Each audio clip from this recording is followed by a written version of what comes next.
करवावहै तेजस्विनावधीतमस्तु मा विद्विषावहै। ॐ शान्ति शान्ति शान्तिः। Mark Antony's oration in the play Julius Caesar by William Shakespeare. We'll begin by watching the clip from the movie where Marlon Brando plays the role of Mark Antony. We'll start the clip 3 or 4 minutes earlier because that will give us the background of Mark Antony's oration. The situation is that Julius Caesar, who was the emperor or king of Rome, was assassinated by a group of conspirators, Cassius, and they all got Brutus also to join them. And Brutus was a person who was in a very favorable disposition. I mean, Caesar considered him to be like his lieutenant, like that relationship he had, and he had special love and affection for Brutus, but he was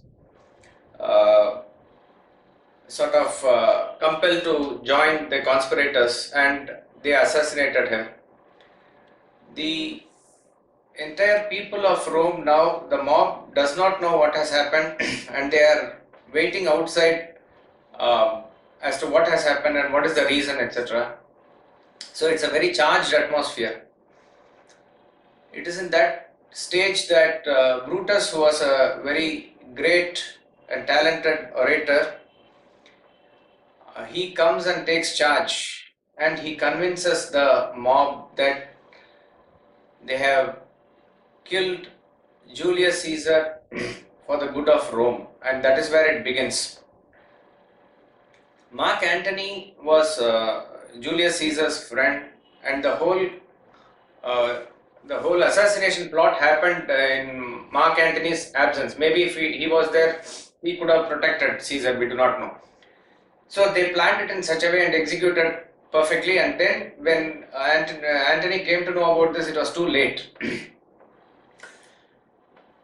But then he considers it as his duty to expose the conspirators, and that is the famous portion of this English literature in this play called the Mark Antony's Oration. It's quite famous and it's appreciated everywhere. So we will just watch the clip, as I said, from Brutus's oration.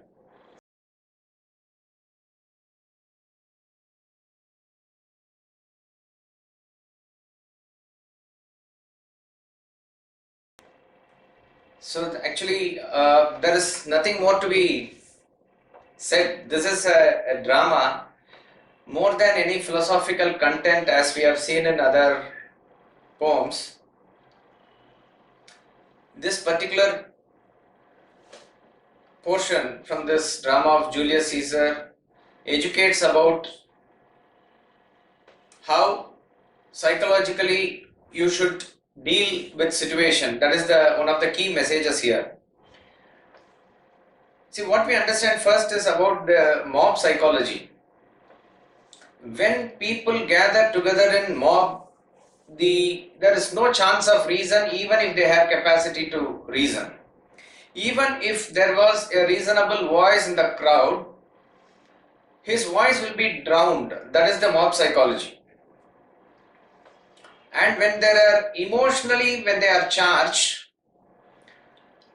mob is generally good, but when they are come collectively, when the emotions are at full charge, we really do not know what will happen then. It can cause devastation before you even realize. And Brutus was a very talented person. He used the mob to his advantage. So his oration also was powerful, very short and very powerful, to the point. But how he completely convinced the mob is something that it's fantastic. So there is a lesson there that if you want to convince them, you put a question in such a way that the answer will be in your favor, and that's what Brutus said. So he says that it is not that I loved Caesar any less, but I loved Rome more. And would you want to be like slaves, and you want Caesar to be living with you, living as slaves, or you want Caesar dead and you can be free? And obviously, that aspect was kindled in them, and everybody was convinced that nobody would want to question that, and that is the situation there, right? And so within minutes, everybody were convinced that Caesar had to be killed, and it was very justified. And the entry point of Antony was also that they were seeing Caesar's body being carried, and even at that point of time, Brutus completely took it to his advantage that at least do grace to Caesar's corpse and listen to Mark Antony, as though showing his magnanimity, and he says, the same dagger is reserved for myself also.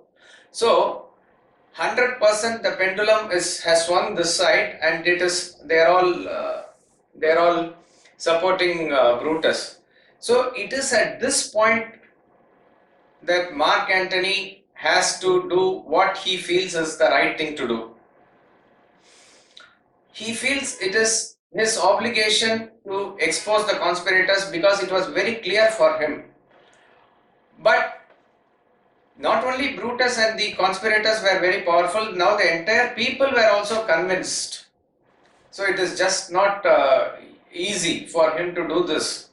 But how he goes about doing this meticulously is this fantastic portion. So there are various stages here. Of course, what we do not know if it is Brutus' mistake that he left the scene after giving Mark Antony the place to speak. One of the conspirators, I think Cassius, they say that please do not allow him to speak. But Brutus says no, it will be to our advantage, and first I will convince them that it was all done for good. Here also you have to understand one thing, that for the bad set of people also, if they want to remain successful, there has to be a good face for them, and that is why it was important that Brutus was brought to their side. Brutus is generally a nice person, a good person, and that is what is Mark Antony going to say at the very end of the play. But maybe his mind was poisoned and he was taken, and Brutus is the face that is going to be presented to the public. So here is an important lesson, that even if you want to cheat others, or if somebody wants to cheat and win over others in a very, what to say, in a way that it is very cunning, even for them to put up a good face is important, because goodness alone wins finally, that is the truth. But even temporarily, if there is a victory required, there is a face of good that is required. Otherwise, why should Ravana come in the face of a outer robe of a sannyasi to take Sita away? Because that is what is going to convince. Like that it is. Okay, so this is the situation now. And then Brutus watches. And second point about Mark Antony's oration is that he, though there is definitely a personal affectation because Caesar was his great friend, and he feels this loss immensely. Second is, the country should not be handed over to such people who are extremely selfish and who are extremely, what to say, they conspired to fell a great king and took this position by unlawful means. So they ought to be exposed. This is where aggressive goodness comes in. Aggressive goodness is, the aggressive badness uses all the power with itself for a selfish purpose, and obviously Brutus represented that. And when aggression is there at the intellect level, at the thought level, you know how to manage the situation and turn it into your favor. And however great you are, if you are passive, nothing can be done against them, because they are doing it in a very, very calculated way. So only aggressive good can confront aggressive bad, and aggressive good is prompted by a deep passion. That is the base. That is the fundamental. So here, though there is a personal affectation, that passion has to be there. But how do you use that passion and direct it properly to the desired end? That needs a lot of calculation, intellect, and objectivity. So even though the loss is personal, even though you may want to view it personally, this has to be done objectively as though you would do it for a third person. And that is what very clearly Mark Antony shows here. So he has to slowly change the situation, and there is a small time only available for him. In that situation, he goes step by step and brings them to his side first, and then he is able to invoke their emotion. See, actually, whatever he has said, it could be reasonable also, but in a mob psychology, you have to invoke their emotion to the positive way, which he did. And finally, whatever was the trump card that was there as a will and other thing that he showed, and completely turned the mob against the thing. And the last words that Mark Antony utters, which is the most important words in this oration, is left out in the movie. When we come there, we'll see. Now, a caveat in the beginning that we will be going through this Mark Antony's oration as read out by Swamiji. So if we are going to pause it and have some explanation in between, actually it is like it is not correct, but we have to do it. So that's a caveat, and there is no justice at all, because this, as I said, has to be only felt. There are no great philosophical messages. Like when you saw daffodils, you can interpret it to be karma yoga, bhakti yoga. There is a lot of thing that can be derived, but there's no a philosophical content that you are going to derive from it. And here and there are sparks of wisdom also that is given here in Mark Antony's oration. But definitely the flow in which it has to be read will be interrupted, and I can only apologize for that. So we will go through the portion of this with Swamiji reading it. Text of Mark Antony's oration in Julius Caesar.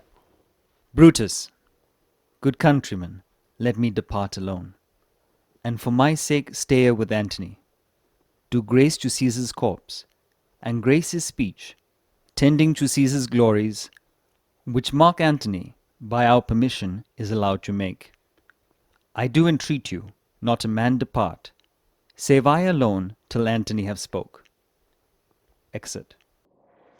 So Brutus hands over the stage to Mark Antony. He says, "Let me depart," and probably he thought that nothing can happen. Plus, he also thought it will be to his advantage that he has given a position to Mark Antony from where he can do the funeral speech.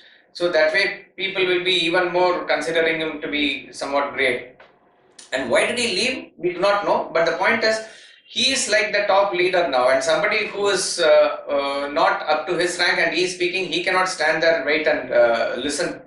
And also, from the points that he had spoken to the crowd, it will be sort of embarrassing for him if he will be in the scene. So for all these reasons, maybe he leaves the scene. But that turns out to be a mistake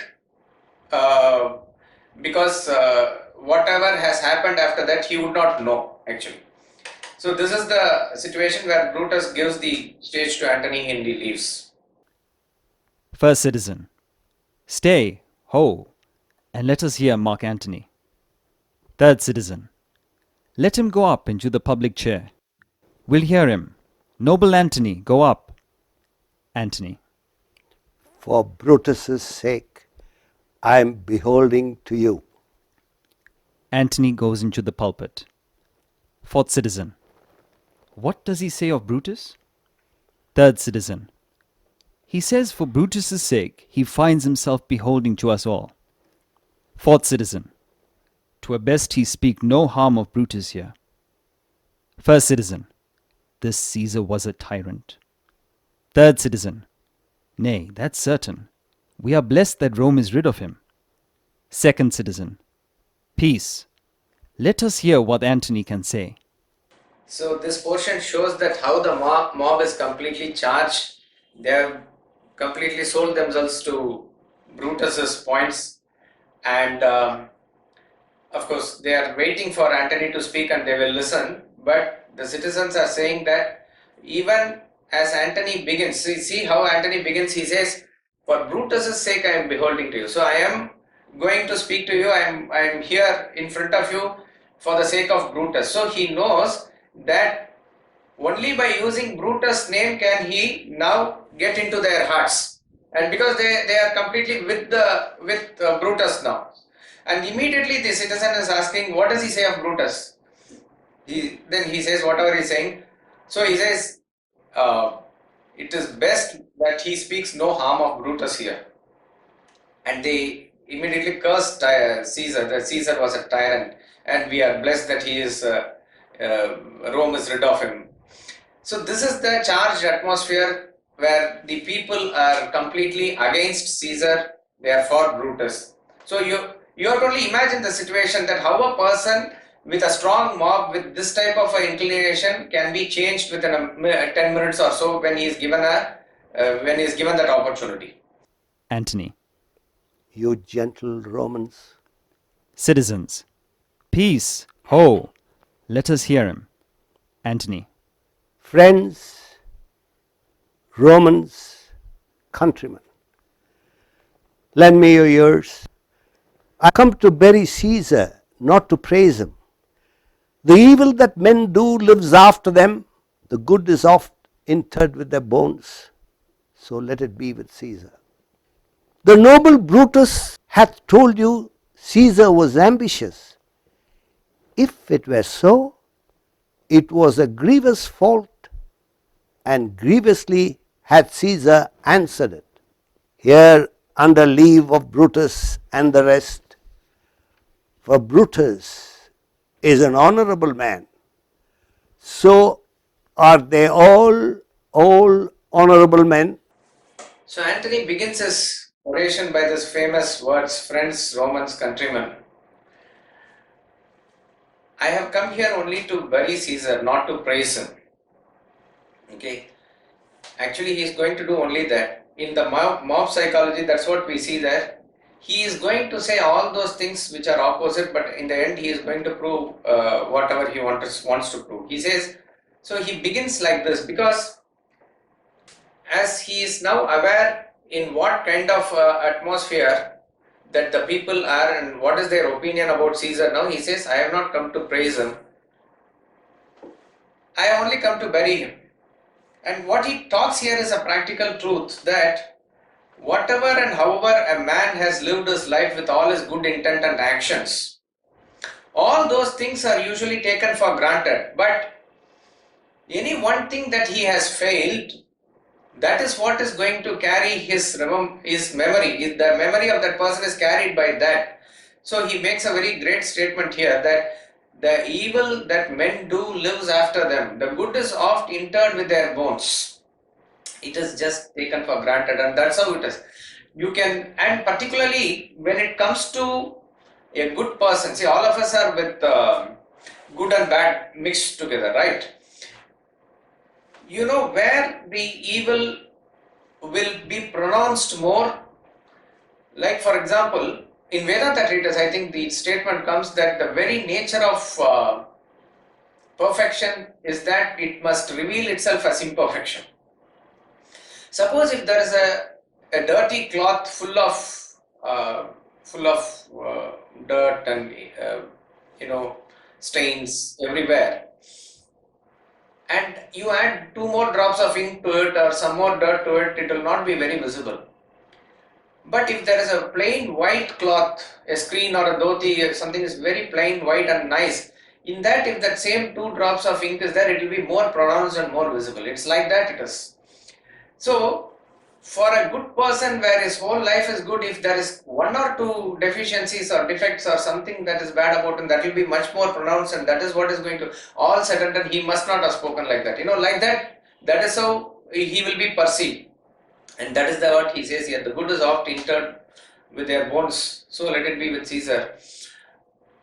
Noble Brutus. See, again and again he is going to give them this noble Brutus, no, an honorable man, he is going to say again and again. The noble Brutus had told you Caesar was ambitious. And if it were so he is making a categorical statement. If he was that, if he was what he was accused of, if it were so, it was a grievous fault, and grievously had Caesar answered it. For Brutus is an honourable man, so are they all honourable men? So here he says, here under the leave of Brutus and the rest, for Brutus is an honourable man. He is going to harp on this point again and again and again, so that the reverse psychology is used. Actually, Brutus has lost his honor. He is a dishonorable person. To emphasize on that, and to emphasize on the point that you are revering and respecting a person who is not worthy of it, he is going to say this again and again and again. For Brutus is an honorable man. So are all the honorable men, all the conspirators, they are there. Come I to speak in Caesar's funeral. He was my friend, faithful and just to me. But Brutus says he was ambitious, and Brutus is an honourable man. He hath brought many captives home to Rome, whose ransoms did the general coffers fill.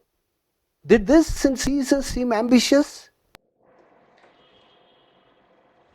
He was just my friend and faithful to me. But Brutus says he was ambitious, and Brutus is an honorable man. So this he is going to repeat again and again. Now he is asking this question. Okay, you are saying that he is ambitious, or you are made to understand that he is ambitious. He had brought many captives home to Rome, they got all ransoms from them, from the captives, and that was all put in the general coffers. He did not take anything for him personally. Did this in Caesar ambitious to you? Is this ambition? When that the poor have cried, Caesar has wept. Ambition should be made of sterner stuff. Yet Brutus says he was ambitious, and Brutus is an honourable man. You all did see that on the Lupercal I thrice presented him a kingly crown, which he did thrice refuse. Was this ambition? Yet Brutus says he was ambitious, and sure he is an honourable man. I speak not to disprove what Brutus spoke, but here am I to speak what I do know. Why is he harping on the word ambition is that Brutus has said that he paid the price, Caesar paid the price because of his ambition. He, for whatever that is good he did, he repaid him back, but because he was ambitious, he had to be killed. So that was the charge against Caesar. And so he's asking, what is it actually in Caesar that it is ambitious? He did not do anything personally for him. He said, when poor cried, he also wept. Such was his identification. So if such a person was selfish and ambitious, it was there. He says that ambition must be made of some sterner stuff. It cannot be so easy, that it is very fluid and it is available for all. Ambition should be made of sterner stuff. And yet Brutus says he was ambitious, and Brutus is an honourable man. So he is again and again harping on this point to make the crowd think of Brutus as how he should be thought of. He gives an incident again that during the Lupercal, which is a Roman festival, that Antony thrice presented the crown to Caesar and thrice he refused. If actually he was an ambitious person and he wanted glory and everything for himself, he would have easily accepted all those things. So he is recalling that incident because all these people were there. Was this ambition? And yet Brutus says he was ambitious, and sure he is an honourable man. Brutus. And then he says, I have come here not to speak anything against what Brutus has spoken, but I am here to speak what I do know. So it is just that I am presenting an account which I know. It is not for me to disprove Brutus, because he still doesn't know what is their stance. Slowly he is building his case. So therefore he is not outright saying anything against Brutus, and he is only referring to him as honourable man again and again, And he is very categorically saying here that I am not here to disprove what Brutus quote, but I am only speaking what I know. You all did love him once, not without cause. What cause withholds you then to mourn for him? O judgment, thou art fled to Brutus' beasts, and men have lost their reason. And this is very important to note in mob psychology again. When everybody is given a direction and they start thinking in a particular direction, in a herd instinct, you are also, you don't have chance to think or reason there. That's what happens. That's why we see, whether it is in a big rally or big political meetings or anywhere, only emotions are displayed. And who are the leaders who can win the elections or whatever they are wanting that crowd to do? It is they who can use that emotions of the crowd to their advantage. So all this while Caesar was ruling, and they were all actually in favor of him, they loved him.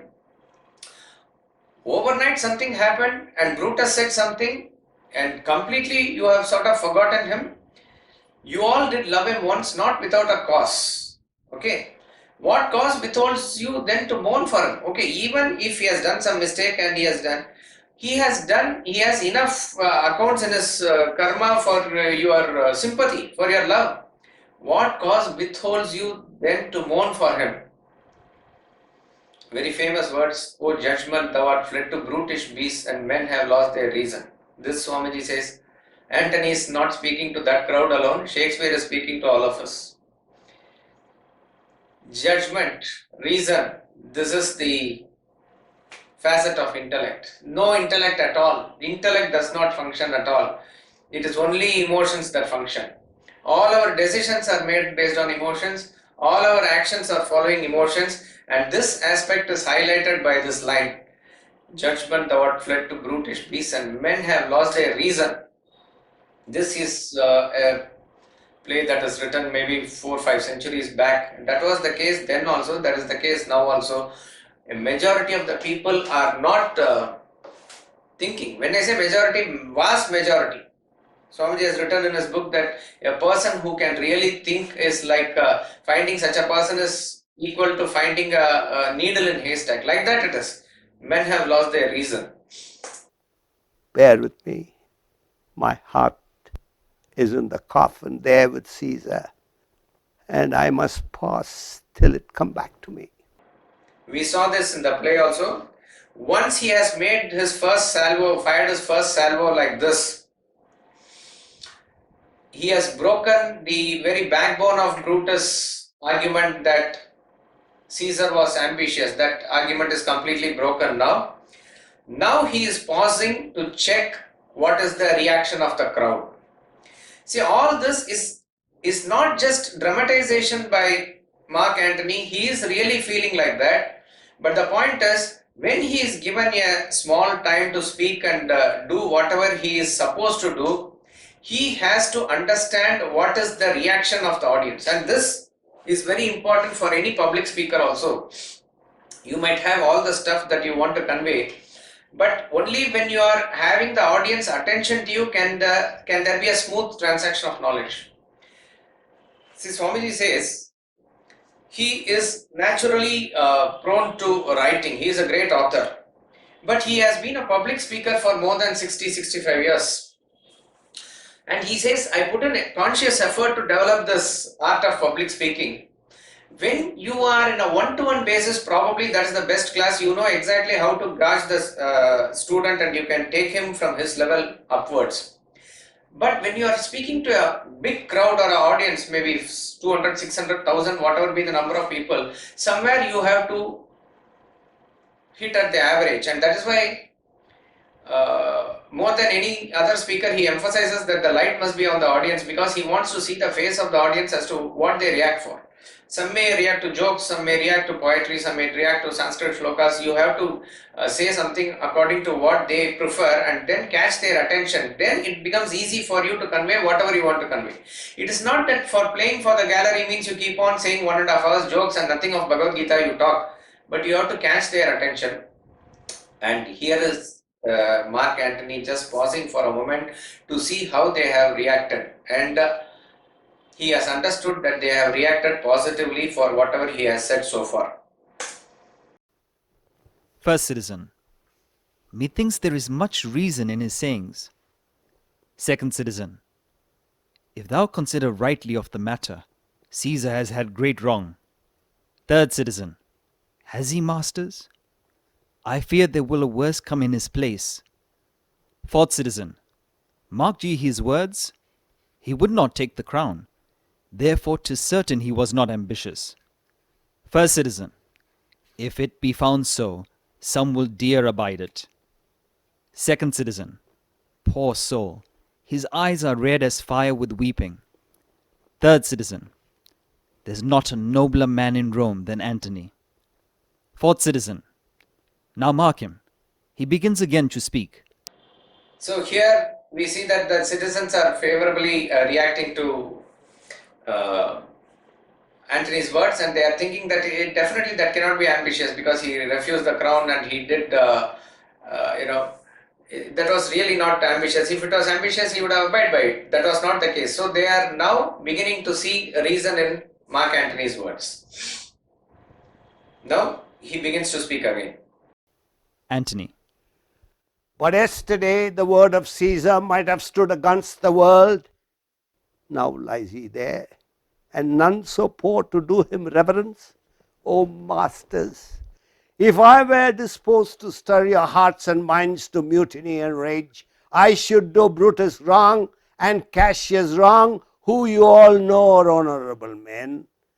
I will not do them wrong, I rather choose to wrong the dead, to wrong myself and you. Then I will wrong such honourable men. So this is the second stage where he brings all the crowd to his side. He has carefully now introduced the word mutiny and rage because that is what is going to happen at the end. And even if they forget, he is not going to forget because that is what the conspirators deserve. So he has introduced this word mutiny and rage. I remember there was a Tamil play by Cho Ramaswamy, and it was Muhammad bin Tughlaq, and the last scene is inspired by this Mark Antony's oration also.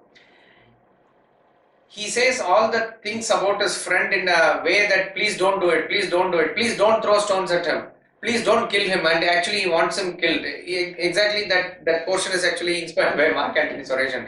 So even if somebody is forgotten, he is not going to forget. So he has carefully planted the idea of mutiny and rage in their minds. So if I should do that, then he says I should do Brutus and Cassius and other honorable person, I should do them wrong. No, I will rather wrong myself, I will rather wrong the dead and you. So all of us are one team now, that's the stage that he has created. But here is a parchment with the seal of Caesar. I found it in his closet. It is his will. Let but the commons hear this testament, which, pardon me, I do not mean to read. See, look at what he says. This is the trump card now. The second trump card that he is using is there is a will he has found, and it's a true will with the seal of Caesar. Let the commons hear the testament, which, pardon me, I do not mean to read. So that is the thing, that he has shown it. He knows that only by saying this that they are going to be charged more and say read the will, throughout the play that they are going to say it.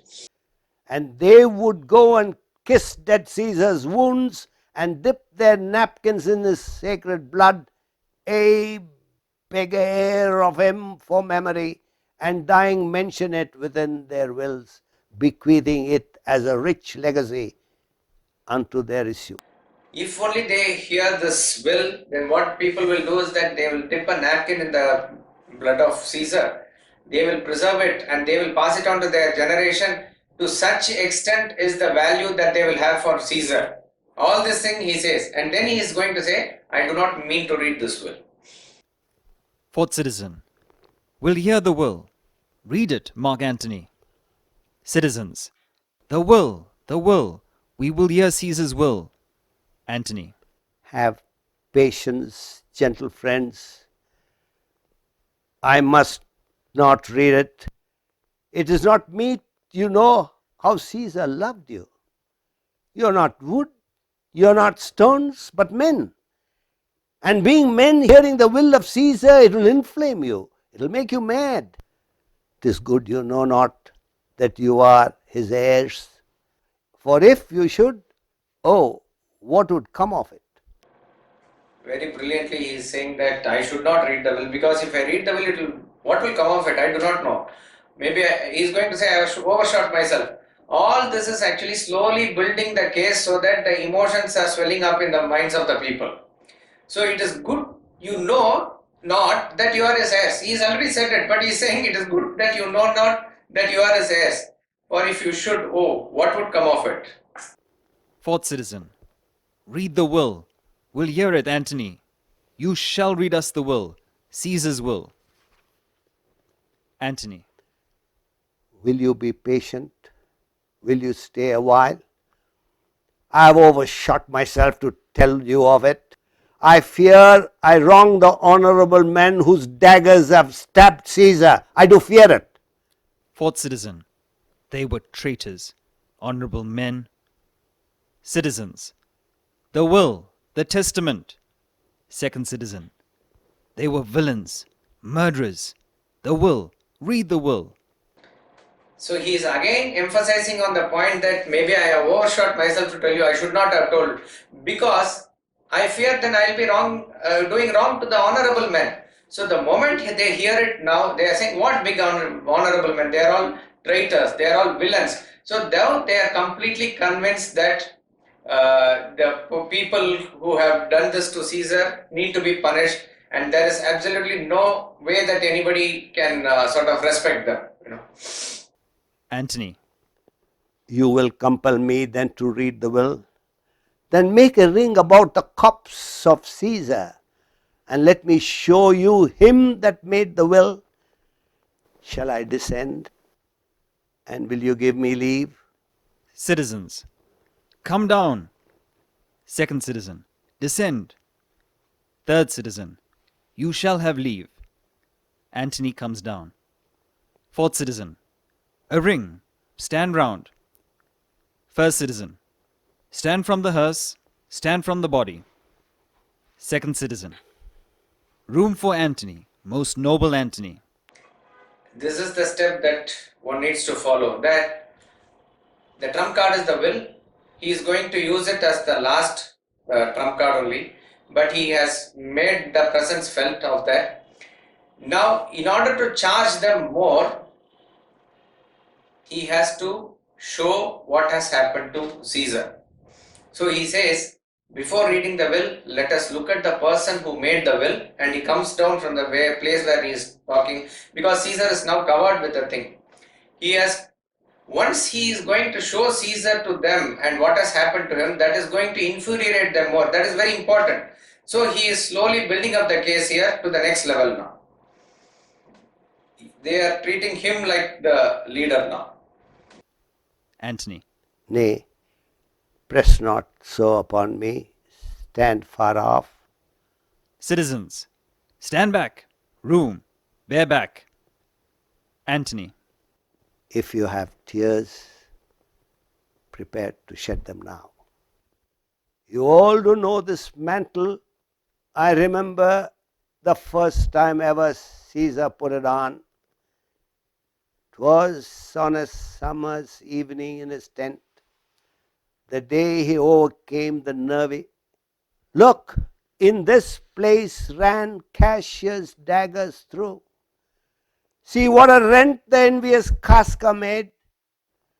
Through this the well-beloved Brutus stabbed, and as he plucked the cursed steel away, He is showing the mantle of Caesar, that is the dress that he was wearing. He is remembering when he was wearing first and that same dress that he was wearing today. In that dress there are various places where the holes are made and it is torn by the daggers that were used by the conspirators. So first he is showing where Cassius' dagger was there, and then the casca, because I mean that scene is quite famous, everybody knows that each and every one of them stabbed. Caesar was shaken and he finally goes to Brutus, because Brutus was the only person who he always depended upon, and Brutus stabs him last, and then the last and famous words of Caesar, they ate to Brute, then fall Caesar, and he falls down. So he is talking about that at last, through this, the hole that he is showing, well beloved Brutus stabbed, and as he plucked his skirts steal away. Mark how the blood of Caesar followed it, as rushing out of doors to be resolved if Brutus so unkindly knocked on her. For Brutus, as you know, was Caesar's angel. Judge, O you gods, how dearly Caesar loved him. This was the most unkindest cut of all. See, look at the choice of the words. As I said, this can be only felt how Mark Antony feels and speaks. The most unkindest cut of all, a double superlative. Unkindest is the superlative, and he says the most unkindest cut of all. The cut that was made by Brutus. Once he plucked that dagger away, the blood was gushing out to see whether really Brutus did it, whether he was like this, if Brutus was so unkindly knocked or no. Why? Because Brutus, as you know, was Caesar's angel. There was no reason for Brutus to do it, so it was very, extreme ingratitude, and that's what he's going to say next. Judge, oh you gods, how dearly Caesar loved him. This was the most unkindest cut of all. For when the noble Caesar saw him stab, ingratitude more strong than traitors' arms quite vanquished him. Very important line, oft quoted. In most of the plays, Shakespeare lays emphasis on the value of gratitude. Even in our texts, it is there, particularly in Thirukural, it is said that whatever sin you commit, there is a chance of a remedy. You can do parihara, but there is no remedial action available for ingratitude. It says, Yennandri kondrarkum uivunda, uivillai sainandri kondramagar. Sainandri means the one who has done good to you, helped you. If a person forgets that, that person is committing the greatest sin. He has no remedy at all. So, what vanquished Caesar was not as much traitor's arms as ingratitude. So when Brutus himself was stabbing like this, Caesar probably saw no further point in even continuing to live. That's why he says, you too Brutus, and then fall Caesar. Like that it is. So what really killed him? Because you have to understand the mind of Caesar, that such a contrast, when it happens, it is going to be extremely difficult for you to face that situation. Again, Swamiji says in the class often, if having given all knowledge and other thing, later if any of the student were to raise a revolt against Swamiji or put a case against him, you think I will go and defend myself in the court? What is the point in defending? What is it? So having done everything to Brutus, if this is the thing that is going to come back to him, what is the point? There is no further point in living at all. So what has killed him is really more than traitor's arms, it is ingratitude. Ingratitude more strong than traitor's arms quite vanquished him. Then burst his mighty heart, and in his mantle muffling up his face, even at the base of Pompey's statue, where all the wild ran blood, great Caesar fell. Oh, what a fall was there, my countrymen! Then I and you and all of us fell down, whilst bloody treason flourished o'er us. I'm actually not wanting to pause, wanting to continue, but it is only it's doing injustice to the flow of how Swamiji is speaking here. So he's saying Brutus did not just kill Caesar; he actually killed all of us. Then you and I and all of us fell down whilst bloody treason flourished over us. Now you weep, and I perceive you feel the dint of pity. These are gracious drops, kind souls. What weep you, when you but behold our Caesar's vesture wounded? Look you here, here is himself marred, as you say, with traitors. Now he sees they are extremely emotional and sympathetic to Caesar, and he says, "You are weeping for this now, right? Now, what will you do if you are going to see the whole thing?" And he removes that mantle and shows the body of Caesar where it has happened.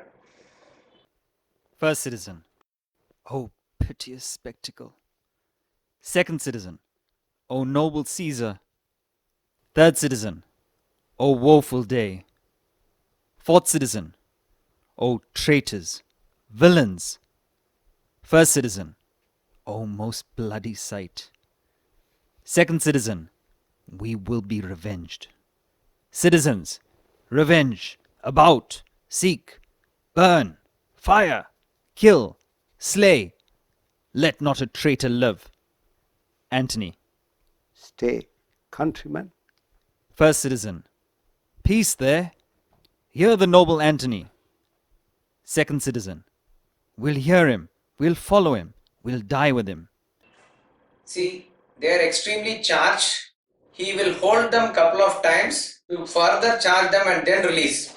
So once they are at this level, when they have seen the dead body of Caesar, now itself they say that they have to burn everything and they have to take revenge. And then again he is just holding them for a while to charge them a little more. And you see again the mob psychology here. They were with Brutus fully, they were maybe with Caesar fully before, they were with Brutus fully, and now they are with Antony fully. So what we see is that the mob always needs a leader. And it is good if the leader is objective and he takes the right decision and he is using his intellect, then the whole country will be good, whole society will be good. Gita also says whatever the leader sets standards, that is what everybody is going to follow. So now they need somebody to look up to, and they have already made like Antony their leader now. Antony. Good friends, sweet friends, let me not stir you up to such a sudden flood of mutiny. They that have done this deed are honourable. What private griefs they have, alas, I know not, that made them do it. They are wise and honourable, and will no doubt with reasons answer you. So it's very clear that they are in the mood to do that mutiny and burn down everything. In that type of a mood they are. To infuriate further, he says, whoever did this, they are honorable. Why? What private griefs they had, we do not know. So it is very clear that they did something for their selfish purpose, and he's saying, you give them a chance, they will come and answer you. So obviously all this is putting a case where they are not going to allow any of this. They are going to immediately burn all the things that are there and maybe ransack all the homes of the conspirators, like that it is. I come not, friends, to steal away your hearts. I am no orator as Brutus is, but as you know me all, a plain, blunt man that love my friend, and that they know full well, that gave me public leave to speak of him. For I have neither writ, nor words, nor worth, action, nor utterance, nor the power of speech to stir men's blood. I only speak right on. I tell you that which you yourselves do know. Show you sweet Caesar's wounds, poor, poor dumb mouths, and bid them speak for me. But were I Brutus and Brutus Antony, there were an Antony would ruffle up your spirits and put a tongue in every wound of Caesar that should move the stones of Rome to rise and mutiny. So he says, and this is again a punch, this is the punchline here, sort of. He says, I do not know how to speak. I am a plain, blunt man. I know what is in my heart and I try to convey. In fact, I want to just expose the wounds of the Caesar and let them speak for themselves, but poor dumb mouths, they cannot speak. But if Brutus were in my place and I was in his place, then you know what Brutus would have done? He would have put the mouths in each and every wound and made them to speak in such a way that you will all rise in mutiny. So he's again emphasizing on the point that they must rise and they must do the mutiny, and that is what Brutus would have done. So even if a person is not as powerful, let us say, as Brutus in oratory, this is the ingenious way or method that he adopts to exactly get the desired effect here. Citizens, we'll mutiny. First citizen, we'll burn the house of Brutus. Third citizen, away then. Come, seek the conspirators. Antony. Yet, hear me, countrymen. Yet, hear me speak. Citizens, peace. Ho. Hear Antony, most noble Antony. Antony. Why, friends, you go to do you know not what? This is again a statement that is a matter of fact or truth. Most of the time you decide and you go, but what are you doing? Where are you going? What are you doing? You know not what. Why? Because in a mob psychology there is no thought process, no thinking at all. How does he say that? Because the entire thing started with him showing the will, and they said, read the will, read the will. They were so much for it. After they saw the piteous spectacle of Caesar, his body and the wounds and other thing, they are completely charged now and they want to execute what is to be done immediately. In the process, they have forgotten the will. Now, here is the last time that he is holding them. He wants to also now read the will and make sure that they understand what is the reality of the relationship between Caesar and them, which is there in the will. So that is the trump card that he is going to use now. Wherein hath Caesar thus deserved your loves? Alas, you know not. I must tell you then, you have forgot the will I told you of. Citizens, most true. The will. Let's stay and hear the will. Antony. Here is the will, and under Caesar's seal. To every Roman citizen he gives, to every several man 75 drachmas. Second citizen. Most noble Caesar will revenge his death. Third citizen. O royal Caesar. Antony. Hear me with patience. Citizens. Peace. Ho. Antony. Moreover, he hath left you all his walks, his private arbours and new planted orchards. On this side Tiber he hath left them you, and to your heirs forever common pleasures, to walk abroad and recreate yourselves. So Caesar has actually left, meaning he has treated the people as his heirs, like his children, and he has given away everything. 75 drachmas is quite a big figure. Once we were trying to calculate, seeing in the internet, and I think if you consider the time in which it had happened, it's a huge sum that he has given to each and every citizens.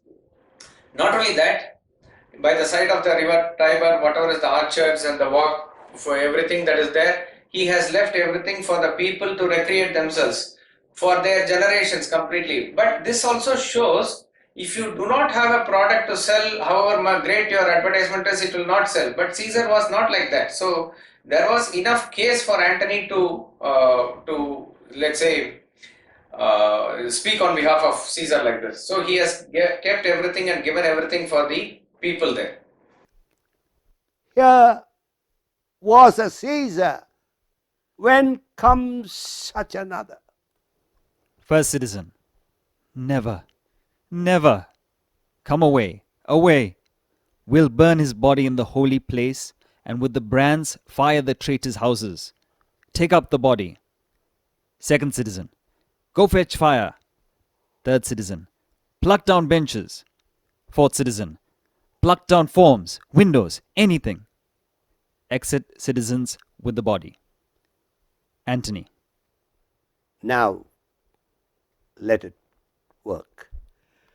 Mischief, thou art afoot, take thou what course thou wilt. This is the most important sentence in the whole oration. Unfortunately, this is not seen in the movie clip that we just saw. It's very sad because you need a philosopher to understand the depth of the statement.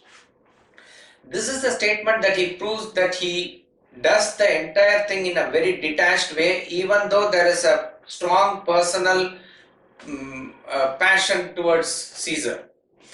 So objectively this has to be done. So in other words, the whole thing ought to be done because he thought it was his obligation to do it. However, see, this is the key lesson there. If you want to do something which is right, which is your obligation, it has to be triggered by some passion, and that passion it can touch a chord in you at a very personal level, and that is how it should be. It triggers you there. But once it triggers you there, you must not deal with it in a personal way, but make it into a common cause. No way that a country can be left in the hands of such conspirators who are extremely selfish and extremely ambitious and egoistic like that. So it ought not to be done. So you cannot argue that anyway Caesar is gone now, let there be peace. No, not like that. This has to be done means this has to be done. And whatever has to be done, you are right, as Gita says, karmanyevadhikaraste. Your right is in the action only, not in the results of the action. So he is picturizing mischief as it is. Some mischief is now let loose now. Now let it work. He is soliloquizing. Mischief thou art afoot. I have let you loose. Take thou what course thou wilt. I really do not know what will come of it. Maybe they will kill the conspirators, or Brutus may come to know of it and he can suppress them, or Antony may be punished, or whatever it is. He really does not know. Before beginning the oration also he did not know. Now having finished the oration also, what course it is going to take, of course now it may be obvious, but he doesn't care about the result. He is extremely satisfied in doing what ought to be done, and that is a great lesson for all of us, that you are happy in executing the right type of action. The results one should not bother at all, but that does not mean that you don't have a vision of what this action is going to lead to. So he was very clear in that, but how he went about that action is what we can say is perfect objectivity.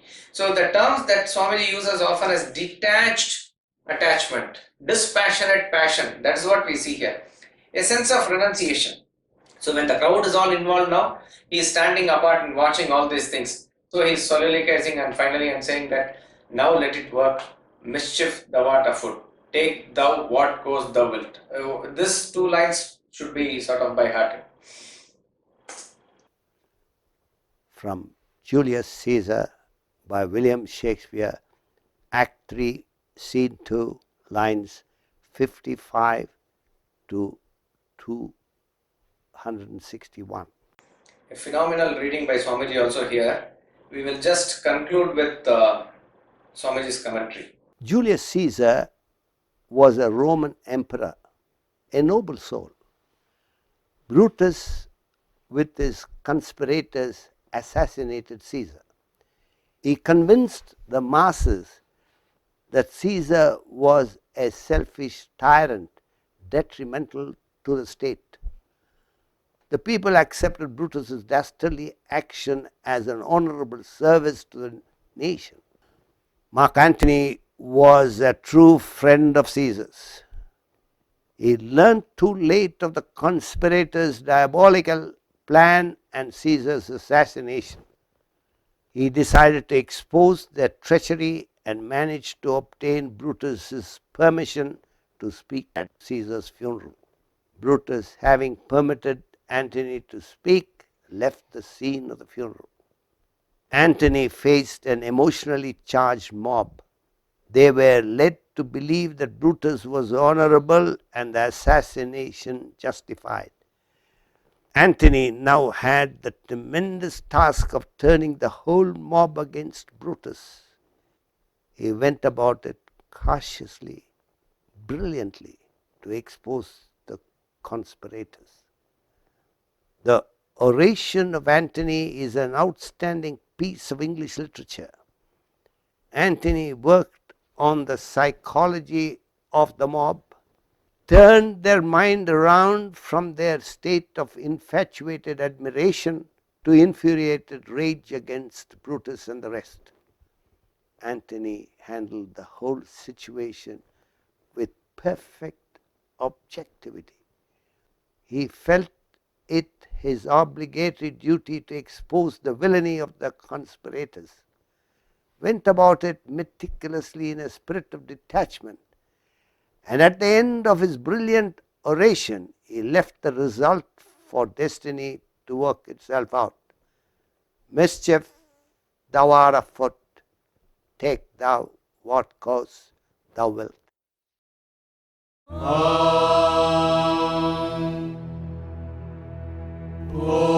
Purnamada Purnamidam Purnat Purnamudachyate Purnasya Purnamadaya Purnamevavashishyate. Om Shanti Shanti Shanti.